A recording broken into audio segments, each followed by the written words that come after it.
ஓநாய்களோட இனப்பெருக்க காலம் அப்படின்னு பார்த்தா கோடை காலத்தோட ஸ்டார்டிங்கான பிப்ரவரியிலிருந்து மார்ச் மாதம் வரை இருக்கும். இந்த டைமில் ஒரு உல்ஃப் பேக்கில் இருக்க ஆல்ஃபா ஜோடிங்க இனப்பெருக்கத்தில் ஈடுபடும்.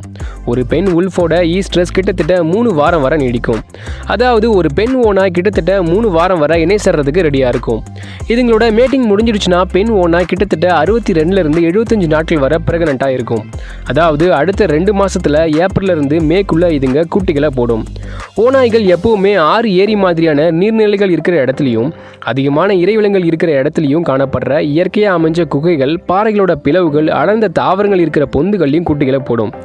ஏன் ஓநாய்கள் நீர்நிலைகள் பக்கத்துலையும் அதிக இறைவிலங்கள் இருக்கிற இடத்துலையும் குட்டிகளை போடுதுன்னா, அப்போதான் தண்ணிக்காகவும் உணவுக்காகவும் குட்டியை விட்டு தாய் ரொம்ப தூரம் போக வேண்டிய நிலைமை வராது. இது ஓநாய்களோட புத்திசாலித்தனத்துக்கு ஒரு எக்ஸாம்பிள் அப்படின்னே சொல்லலாம். அடுத்து ஒரு இளம் பெண் ஓநாய், அதாவது 6 வயசுக்குள்ளே இருக்கிற பெண் ஓநாய் கிட்டத்தட்ட 4லேருந்து 7 குட்டிகள் வர போடும்.